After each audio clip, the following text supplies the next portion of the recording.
Soy la mala por esperar que mi hijo pague el funeral de la esposa de su hermano, aunque ya no confía en ninguno de nosotros después de que lo estafó. No me interesa caerle bien a nadie.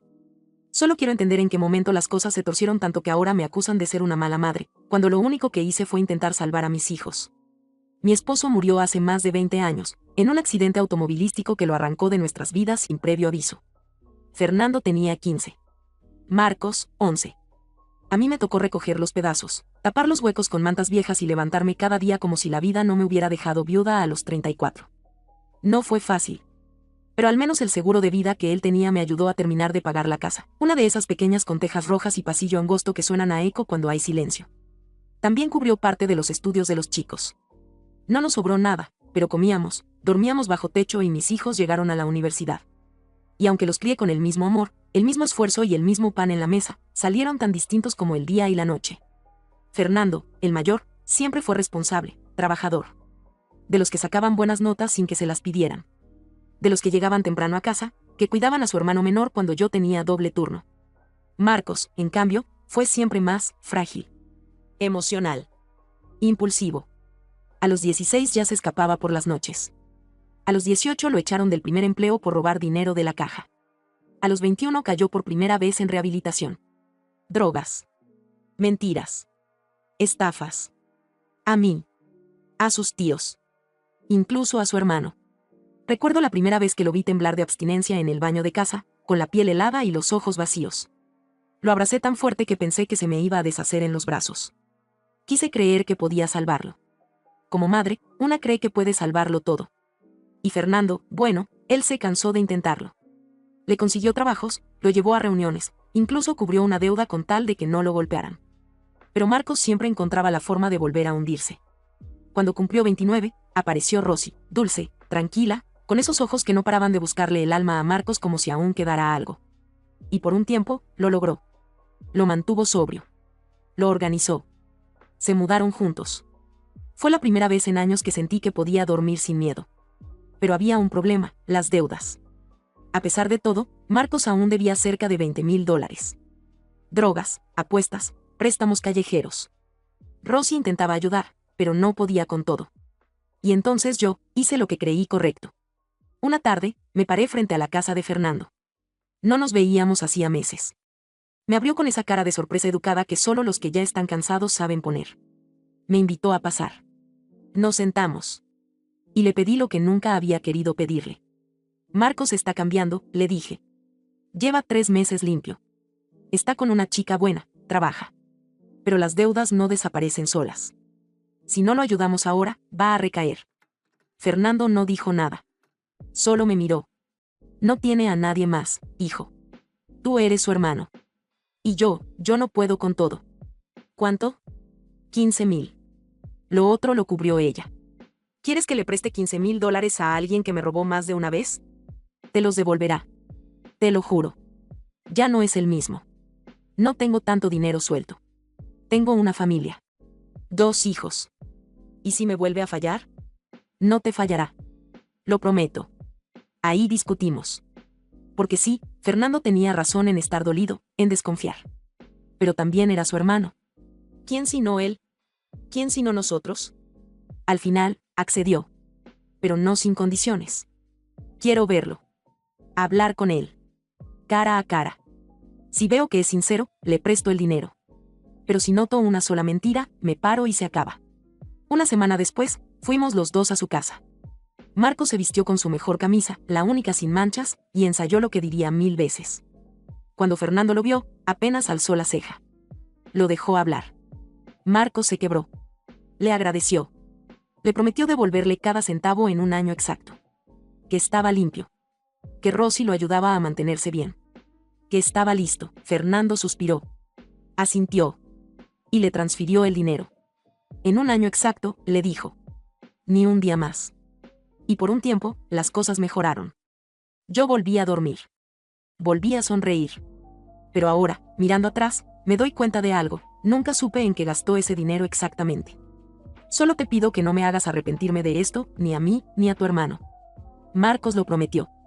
Con la voz rota, los ojos al borde del llanto, con esa expresión que uno pone cuando quiere convencer de que ha cambiado, aunque no esté del todo seguro de que sea verdad. durante los siguientes meses, todo pareció marchar mejor. Mi hijo menor no solo se veía sobrio, sino distinto. Más estable. Se levantaba temprano. Iba a entrevistas.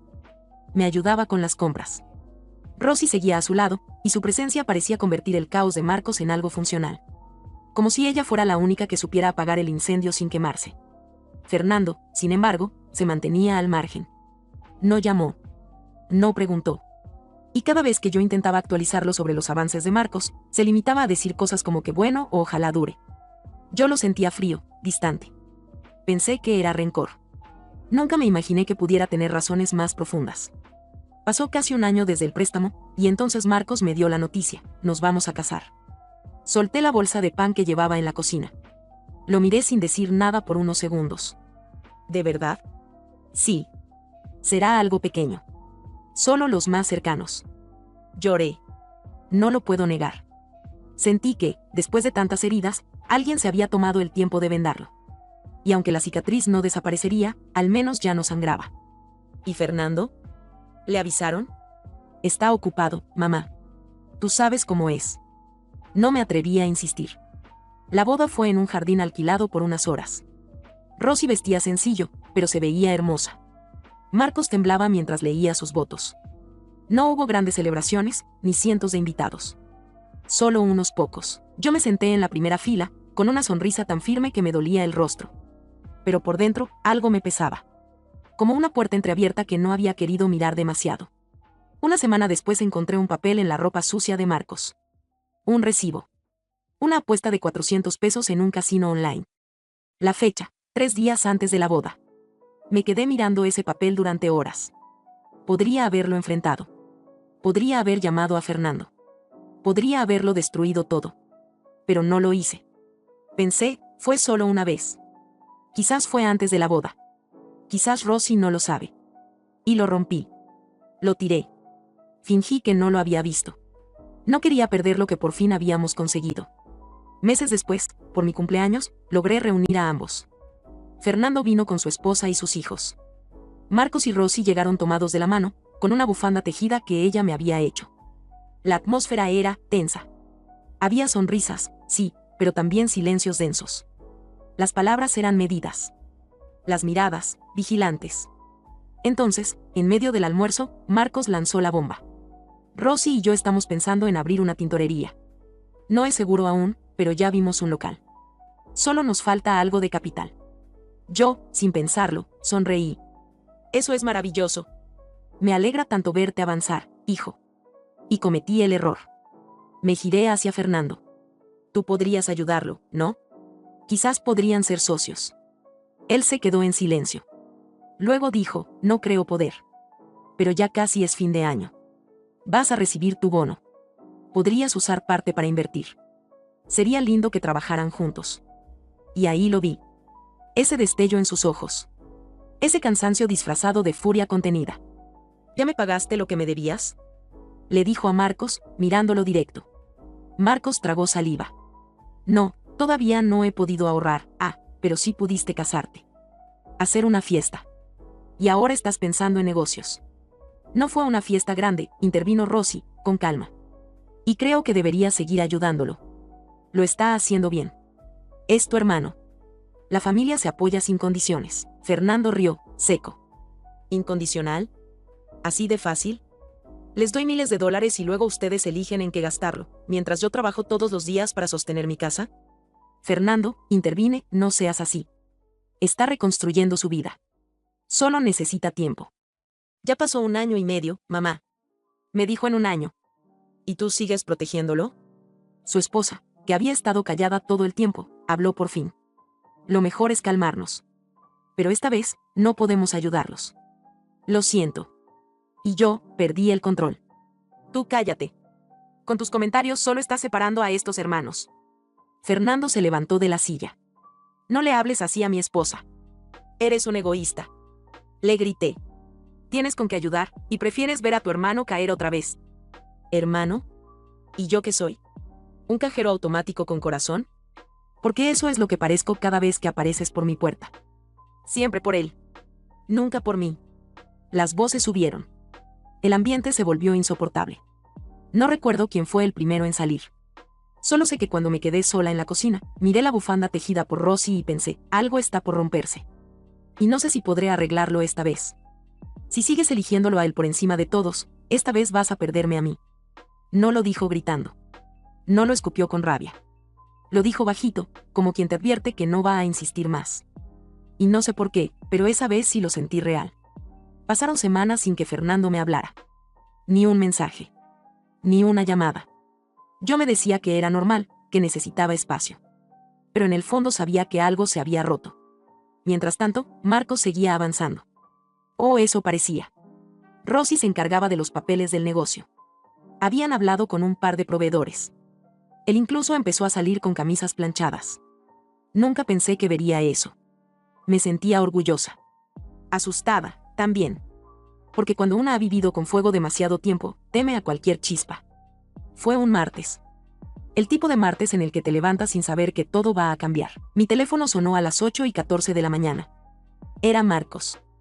Mamá, su voz era hueca. Rosy. Rosy está muerta. No lo entendí. ¿Qué decís? Un accidente. Un camión. Ella iba al trabajo. No la vieron. Murió al instante. No lloraba. No gritaba. No decía nada más.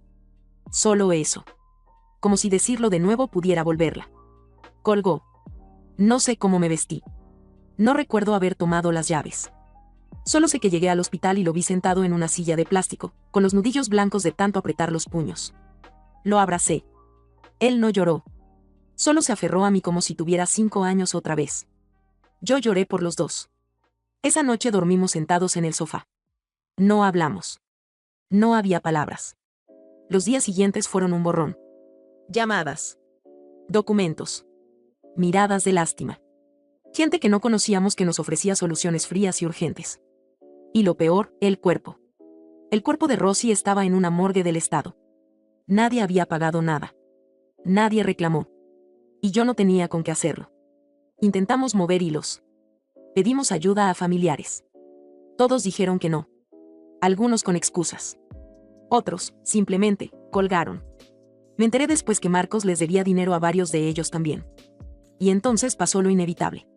Una semana después, fui con Marcos a casa de Fernando. Tocamos la puerta. Tardó en abrir. Cuando lo hizo, su cara lo decía todo. Ya sabía. Queremos hablar, le dije. Nos dejó pasar, sin decir nada. Nos sentamos en el mismo sofá donde, hace un año, Marcos había prometido devolverle el dinero. Ya me enteré, dijo. Lo lamento. Necesitamos tu ayuda, dije, sin rodeos. No tenemos dinero para el funeral. Queremos darle una sepultura digna. Fernando apretó los labios. Se quedó en silencio. Y luego dijo, sin levantar la voz, no. ¿Cómo que no? No los voy a ayudar. Fernando, intervine, tu hermano está destrozado. ¿De verdad vas a darle la espalda ahora? ¿Y cuándo me dio él la cara? ¿Cuándo tú me defendiste a mí? Esto no es una petición. Es una orden. No, mamá. Ya no podés ordenarme nada. No soy ese chico que criaste solo. Soy un adulto. Con mi familia. Y no voy a meterme más. ¿No podés tener un poco de corazón? Ella lo salvó. Lo cambió. No se merece esto. Fue entonces cuando Marcos habló. Por primera vez. No lo hagas por mí. Hacelo por ella. Vos la conocías. Solo queremos despedirla bien. Fernando se levantó. Se pasó la mano por la cara. ¿Querés que sea honesto? Ya no me importa. Ya no me importa nada de esto. Ni él, ni vos, ni tus promesas. Sos un insensible. ¿Y vos, mamá? ¿Cuándo vas a admitir que vos también tenés la culpa? Me quedé paralizada. ¿Vos sabías que él nunca dejó las apuestas? ¿Qué con parte de mi dinero jugó en línea? ¿Querés que te muestre los pantallazos que me mandó Rosy antes de morir? Porque sí, ella me hablaba. Ella me contaba todo. Me pidió ayuda. Me dijo que no sabía cómo sacarlo de esa espiral. ¿Y sabes qué hice? Nada. Porque no quise arruinarte la fantasía. ¿Qué? ¿De qué hablas? Rosy sabía que él te mentía. Lo sabía. Pero tenía miedo de perderlo, igual que vos. Solo que a diferencia de vos, ella sí quería cambiar las cosas. Y ahora está muerta. Y vos seguís ahí, pidiéndome que ponga plata para enterrar otra mentira. No digas eso. Marcos se levantó de golpe. No le hables así a mamá. ¿Qué vas a hacer, estafador? ¿Golpearme también? Y ahí se desató. Se abalanzaron. Puños. Gritos. Golpes sordos contra el piso. Intenté separarlos. Grité. Lloré. La esposa de Fernando amenazó con llamar a la policía. Finalmente, Fernando empujó a Marcos fuera de su casa. Fuera. Y vos también, mamá. La próxima vez que toquen mi puerta, llamo a la policía. Fernando, por favor. No me digas hijo. No después de esto. Y nos fuimos. Caminamos sin hablar. Yo no tenía lágrimas. Marcos solo murmuraba el nombre de Rosy una y otra vez, como si al repetirlo pudiera traerla de vuelta. Esa noche desapareció. 3 días después, me llamaron. Desde la cárcel. Mamá, me arrestaron. No pude más. Me drogué. Robé, no sé ni a quiénes. Me van a condenar si no consigo un abogado. Ayúdame, por favor. Yo no dije nada. Solo respiré. Porque mientras él hablaba, yo sabía que lo había perdido. Y que lo peor era que no era la primera vez. Ya lo había perdido antes. Cuando robó la primera vez y me miró a los ojos negándolo. Cuando lo encontré temblando en el baño, con los labios azules y los ojos vacíos. Cuando me abrazó con las manos sucias y me dijo que esta vez sí iba a cambiar. Y yo siempre lo creí. Siempre quise creerlo. Pero esta vez era distinto. Esta vez Rosy ya no estaba para sostenerlo. Esta vez nadie lo esperaba en casa. Esta vez el nombre de mi hijo aparecía en la prensa local con la palabra reincidente en mayúsculas. Robos múltiples. Bajo influencia. Sin resistencia. Otra vez el mismo ciclo. Pero más oscuro. Más solo. Más irreversible. Lo fui a visitar a la cárcel. Me miró desde el otro lado del vidrio. Ojeras. Piel ceniza. Pérdida. No pude, mamá, me dijo. Después de lo de Rosy, me rompí. Me drogué. Salí. No recuerdo bien qué hice. Solo sé que ahora estoy acá. Y si no consigo un abogado, me van a hundir. Voy a ver qué puedo hacer, le dije. Te lo prometo. Pero no tenía a quién más acudir. Y entonces, lo intenté una vez más. Fui a ver a Fernando. Ya no me daba vergüenza. Solo tenía miedo. Miedo real. Del que no te deja dormir. Ya o que te hace suplicar aunque sepas que ya no te van a escuchar. Tocó la puerta. Tardó en abrir. Cuando lo hizo, me miró como si ya supiera lo que venía. ¿Otra vez? Es urgente. Por favor. No. Ya no. Te lo dije. Marcos está en la cárcel. Se va a quedar ahí años si no lo ayudamos. Necesita un abogado. Fernando no respondió. Me miró largo. Cerró la puerta sin dejarme pasar. Y habló desde el umbral. Vos sabés que ya no puedo ayudarte, ¿verdad? Sos la única persona que puede, Fernando. No tengo a nadie más. No tenés a nadie más porque vos sola te encargaste de quemar todos los puentes. No digas eso, ¿qué querés ahora? ¿Que ponga dinero otra vez? ¿Para que salga y vuelva a caer? ¿Para que sigas repitiendo que ahora sí va a cambiar? Es tu hermano. No, me cortó. Es tu adicción, mamá. Marcos es tu forma de sentirte necesaria.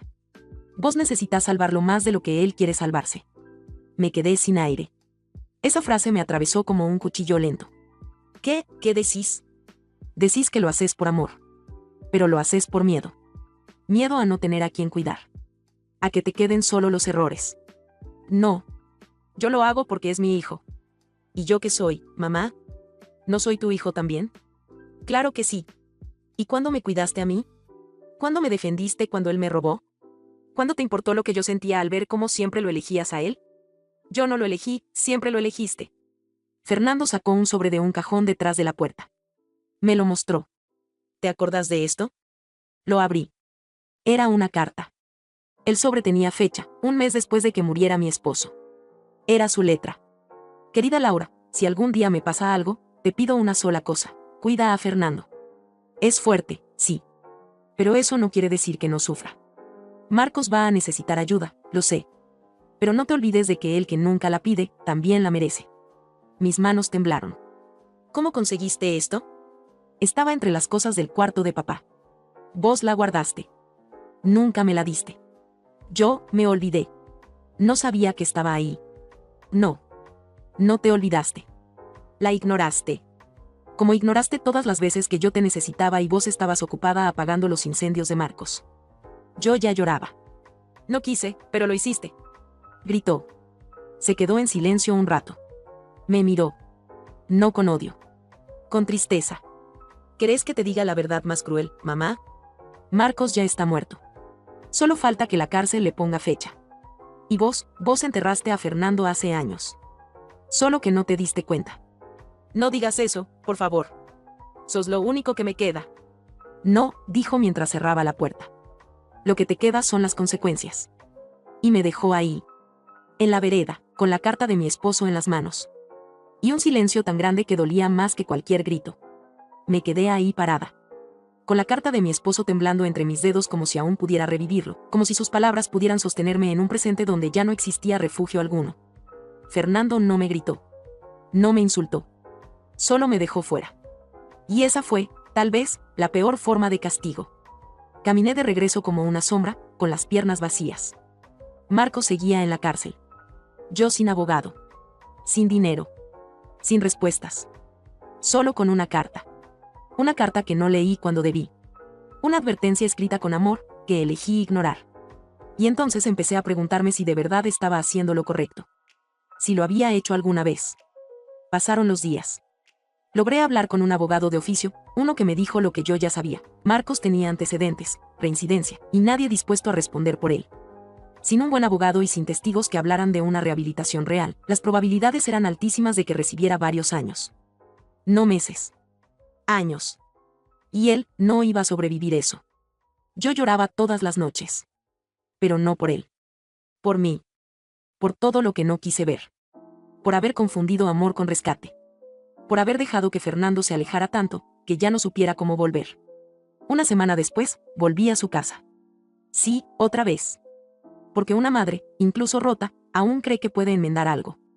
Él abrió. Me miró sin sorpresa. Te dije que no volvieras. Por favor, escúchame. Solo unos minutos. Si después de eso querés cerrarme la puerta, lo entenderé. No dijo nada. Solo se apoyó en el marco. No me invitó a pasar. Marcos va a ir preso por muchos años. Yo no tengo cómo evitarlo. Y sé que probablemente pensás que se lo merece, y capaz tenés razón. Silencio. Pero si no lo ayudamos ahora, no va a salir nunca. No va a tener una segunda oportunidad. Y vos sos el único que podría hacer algo. ¿Y por qué tendría que hacerlo? Porque aún sos su hermano. No, dijo, firme. Yo ya no soy su hermano. La frase cayó como una piedra en mi pecho. Y vos tampoco sos mi madre.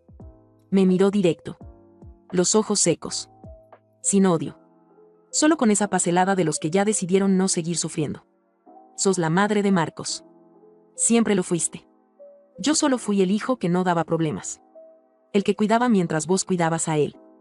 El que pagaba cuentas mientras vos limpiabas sus desastres. No digas eso, por favor. ¿Querés saber cuándo dejé de ser tu hijo?